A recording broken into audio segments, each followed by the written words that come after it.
안녕하세요. 유튜브 굿하우스랩 채널입니다. 자주 방문해주세요. 요즘 부동산 뉴스를 보면 다시 불안이라는 단어가 자주 등장하고 있습니다.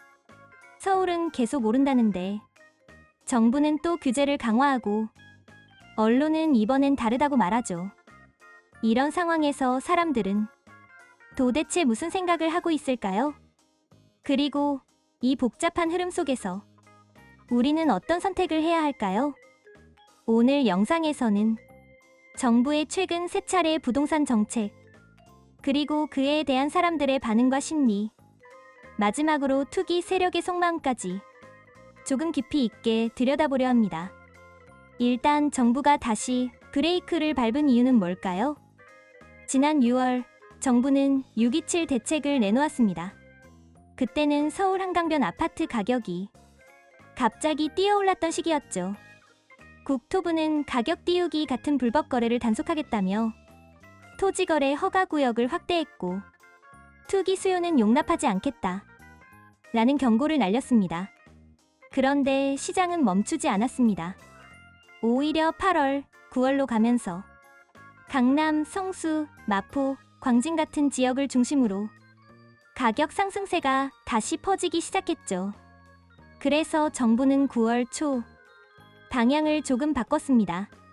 공급이 부족해서 그렇다. 공급 불안을 해결하지 않으면 시장은 안정되지 않는다. 그게 바로 9.7 공급 확대 대책입니다. 하지만 공급은 시간이 걸립니다. 당장 내년에 아파트가 지어지는 게 아니니까요. 결국 수요 억제 없이 시장을 잡기 어렵다는 판단이 내려졌습니다. 그래서 오늘 10월 15일 정부는 다시 강력한 브레이크를 밟았습니다. 서울 전역과 경기 12개 지역을 조정 대상 지역과 투기과열지구로 묶고 거래를 하려면 토지거래 허가를 받아야 하는 지역도 대폭 늘렸죠. 이제 서울에서는 아파트 한 채를 사려면 허가를 받아야 하는 상황이 된 겁니다. 이건 단순한 규제가 아닙니다. 정부가 말한 시장 안정화는 사실상 지금의 불안한 상승세를 여기서 끊겠다 라는 신호입니다. 여기에 사람들의 심리는 어떨까요? 이 소식이 발표된 오늘 사람들은 두 가지로 갈렸습니다. 하나는 이제 진짜 꺾이겠네. 그리고 또 하나는 그래도 서울은 버틸 거야 입니다. 먼저 실수요자들부터 볼까요? 이들은 이미 몇 달 전부터 너무 비싸다는 피로감을 느끼고 있었습니다. 집값은 올랐는데 금리는 아직 높고 대출은 더 막혔죠. 그런데 이번 대책으로 LTV, 주택담보 인정 비율이 40%로 다시 강화되면서 살 수 있는 사람 자체가 줄었습니다. 그래서 실수요자들은 지금 지켜보자 쪽으로 돌아서고 있습니다. 사려던 사람도 일단 멈추고 이미 계약을 앞두던 사람들도 좀 더 기다려볼까? 라고 말하죠. 이게 바로 정부가 노린 심리 효과입니다. 거래를 줄여 시장의 온도를 낮춘다. 그런데 흥미로운 건 투자자들, 즉 투기꾼이라 불리는 사람들의 반응입니다. 투기 세력의 속마음은 어떨까요? 겉으로는 이제 다 끝났다는 분위기지만 시장의 바닥에는 다른 움직임이 있습니다. 투자자들은 지금 공식 뉴스보다 심리의 흐름을 더 중요하게 봅니다. 그들이 지금 가장 크게 느끼는 건 정책은 강해졌지만 유동성은 여전히 많다 라는 겁니다. 이번 판은 길게 가야 한다 라고 마음속으로 생각을 하고 있죠. 금리는 내리고 있습니다. 은행 대출 기준금리, COFIX, 은행채 모두 2%대로 떨어졌죠. 시중에 돈이 넘치는 상황에서 정부가 아무리 규제를 강화해도 돈이 갈 데가 없다? 라면 결국 부동산으로 돌아온다 라는 생각을 합니다. 그래서 일부 투자자들은 이미 움직이고 있습니다. 서울 외곽 비규제 지역 혹은 리모델링 예정 단지, 그리고 상가나 오피스텔로 자금이 이동하고 있죠. 하지만 이번엔 정부가 한 발 더 빨랐습니다. 서울뿐 아니라 경기도 주요 지역까지 모두 규제 지역으로 묶었기 때문에 이전처럼 빈틈 파고들기가 쉽지 않습니다. 그래서 투기 세력은 지금 이렇게 생각하고 있습니다. 단기 차익은 어렵다. 이제는 장기전이다. 즉, 지금 사서 바로 오르는 시장은 아니지만 2년, 3년 뒤에 공급이 막히면 다시 오를 것이다. 라는 기대를 버리지 않는 겁니다. 그들은 정부 정책의 패턴을 잘 압니다. 처음엔 규제, 이후 거래의 급감, 그러면서 분양시장 위축, 결국 공급이 부족하다. 라는 논리로 완화가 나온다는 거요. 그래서 진짜 투기꾼들은 지금 물러서는 게 아니라 숨어서 기다리고 있습니다. 그렇다면 우리는 어떻게 해야 할까요? 지금처럼 규제 지역이 서울 전역으로 확대한 시기에는 사실 시장 전체가 일시적인 냉각기에 들어갑니다. 거래가 급감하고 급매물 몇 건이 시장 가격을 흔들죠. 이럴 때 가장 중요한 건 조급함을 버리는 것입니다. 정부가 이번처럼 강한 규제를 내놓은 건 시장의 과열 신호가 너무 빠르게 번졌기 때문이에요.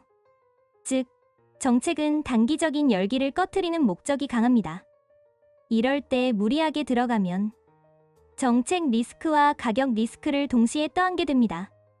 반대로 시장 안정화 이후 정부가 다시 공급 완화나 금융 완화를 언급하기 시작할 때 그때가 바로 다시 움직여도 되는 시점입니다. 즉, 정책이 완화로 돌아서는 순간이 사이클의 전환점이 되는 겁니다.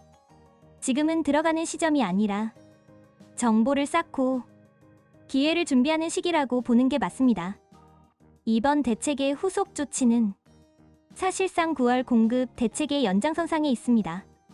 정부는 앞으로 5년 동안 수도권에 135만 홀을 공급하겠다고 밝혔지만 실제 입주는 그보다 훨씬 뒤에 이루어집니다. 보상, 설계, 인허가, 착공까지 평균 4년에서 5년이 걸리니까요. 그 말은 단기적으로는 공급 부족이 계속된다는 의미입니다. 이걸 투기 세력은 잘 알고 있습니다. 그래서 그들은 장기적으로는 결국 서울은 다시 오른다 라고 믿고 있습니다. 하지만 일반 투자자나 실수요자 입장에서는 단기 조정 구간이 길어질수록 시장 체력이 떨어진다는 점을 기억해야 합니다. 전세금 하락, 미분양 증가, 분양가 인하 등이 순차적으로 나타나게 되니까요. 결국 이 시기의 핵심은 심리전입니다. 정부는 너무 오른다고 판단하면 규제를 걸고 시장은 언제 풀릴까를 계산하죠. 그런데 지금의 흐름은 2021년, 2022년의 버블기와는 다릅니다. 그때는 과잉 유동성, 무제한 대출, 기대감 폭발이 동시에 있었지만 지금은 정책의 속도가 훨씬 빠릅니다. 정부가 시장의 불안 신호를 초기에 끊는 구조로 바뀐 겁니다. 이건 결국 정책 리스크 시대라는 뜻입니다. 그래서 예전처럼 감으로 사서 버티기는 더 이상 통하지 않습니다. 이 시기에 할 일은 지켜보고 준비하고 판단력을 유지하는 것. 즉, 움직이지 않는 전략도 전략이라는 거죠.